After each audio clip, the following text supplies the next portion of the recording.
नमस्कार दोस्तों, मैं विष्णु और आज हम इस वीडियो के माध्यम से जानेंगे दो संतों के विचार जो कि मूर्ति पूजा को लेकर होंगे।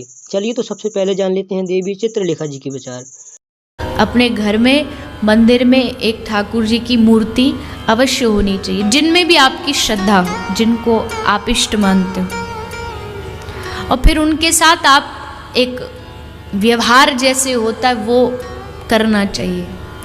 उनको खिलाना पिलाना सुलाना। प्रभु का नाम क्या है? ग्रंथ या संत कभी नहीं कहते कि भगवान का सिर्फ एक ही नाम या सिर्फ एक ही रूप है।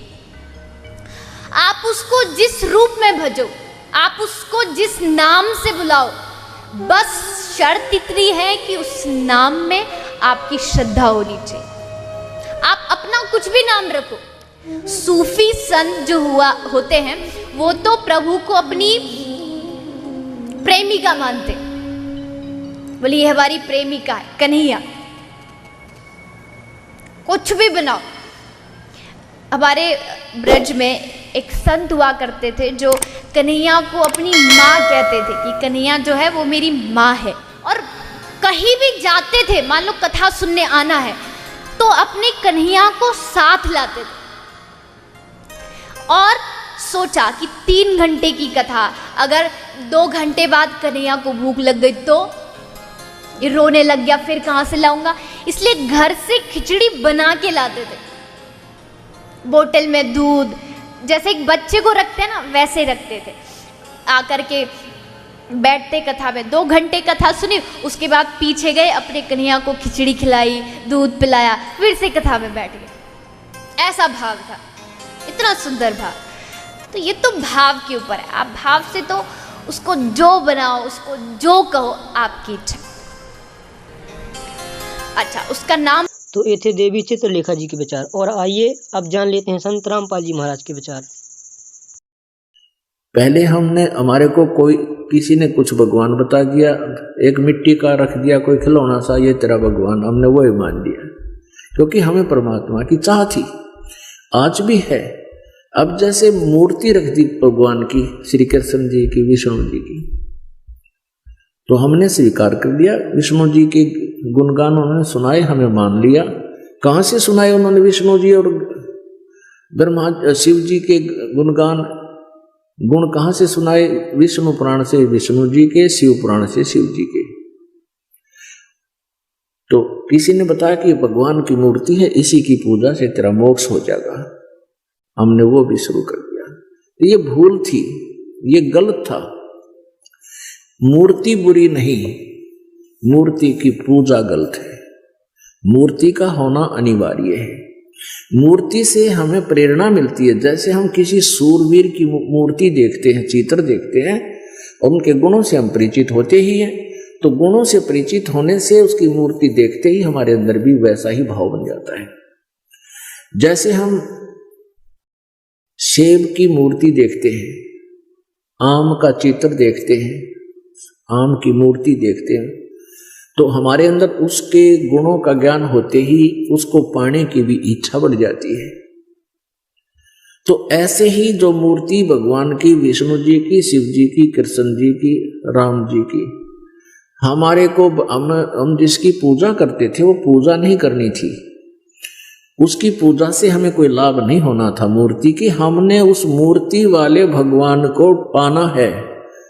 उस मूर्ति वाले भगवान को पाने से हमें उसके गुणों का, उन गुणों का गुण प्राप्त होंगे, उससे लाभ प्राप्त होगा। जैसे आम की मूर्ति है, सेब की मूर्ति है, हमने उस मूर्ति की पूजा से कोई लाभ नहीं होगा। वो तो इतना ज्ञान करा देगी कि ये सेब है, ये आम है, ये मीठा होता है, इसके ये गुण है।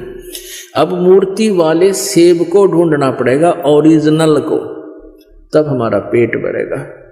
तो कबीर परमात्मा जी मूर्ति के विरोधी नहीं थे, मूर्ति पूजा के विरोधी थे। इन ढीठ लोगों ने हमें इतना रूढ़िवादी बना दिया कि हम केवल मूर्ति की ही उसी का घंटी वंटी बजा के, उसके तिलक तिलक ला के श्रृंगार करने में लगे रहते। इतने उसके श्रृंगार में लग गए, इतने ठीक है, खराब हो रही हो तो पोछा मार दे, कपड़ा साफ करके प्रणाम करो मूर्ति को, क्योंकि भगवान को उस मूर्ति को प्रणाम परमात्मा को प्रणाम होता है, ये श्रद्धा हमारी बनती है, भाव बनता है। लेकिन पूजा और सत्कार में अंतर होता है, पूजा और सत्कार में बहुत अंतर होता है। तो ऐसे हमने पूजा नहीं करनी, सत्कार करने से हमारे अंदर विनम्रता बनी रहेगी। भगवान सामने दिखाई दें जैसे मूर्ति है और सामने भगवान ही आ जाए तो हमारा वैसे ही भाव रहे जैसे मूर्ति नहीं, ये परमात्मा आखड़े हुए। लेकिन लाभ मिलेगा भगवान से ही। वो मिलेगा कैसे परमात्मा, उसके पाने की वे ऑफ वर्शिप गीता जी में बहुत अच्छी वर्णित है।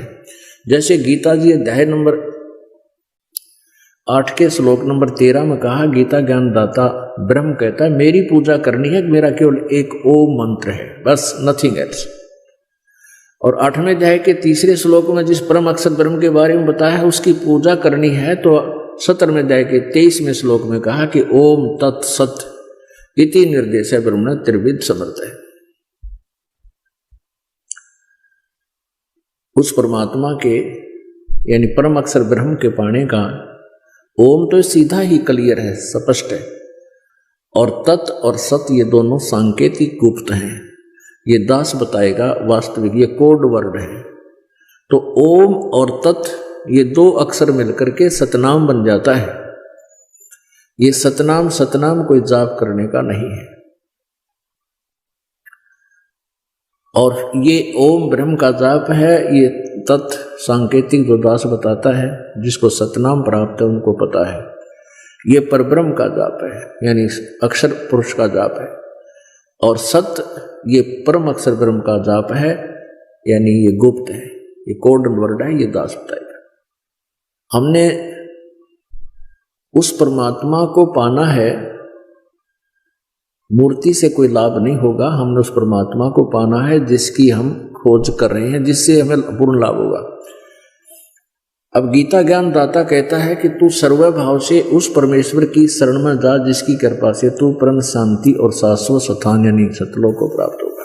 मंदिर वगैरह में कहीं दान नहीं देना, मंदिर वगैरह नहीं हमने बनाने, क्योंकि हमने अपने मन मंदिर में पूजा करनी है उस परम पिता परमात्मा की, या अन्य किसी गुरुद्वारे में, मस्जिद में, चर्च के बनाने में हमें कोई सहयोग नहीं देना, क्योंकि हमने उन्हीं क्रियाओं पर अपना पैसा लगाना है जिससे हमें प्रभु मिले। और जो आदेश दास का हो, वो आदेश दास का क्या होगा, जो परमात्मा का विधान होगा उसी तरह करना है। और हमारे लिए कोई मंदिर, मस्जिद, गुरुद्वारे ये अनादरणीय नहीं है, लेकिन उनमें केवल वो महान आत्माओं की, महापुरुषों की मूर्तियां रखी हैं।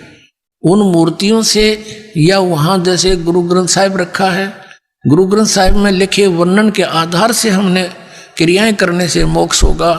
केवल किसी गुरुद्वारे के अंदर और गुरु ग्रंथ साहिब को रखकर ही उसका आदर सत्कार करते रहने मात्र से नहीं, आदर सत्कार तो सबका करना। जैसे मूर्ति है, एक सेब की मूर्ति है, सेब की मूर्ति तो प्रेरणा करती है कि ये सेब है, इतना बढ़िया होता है, इसके खाने से क्या लाभ होता है।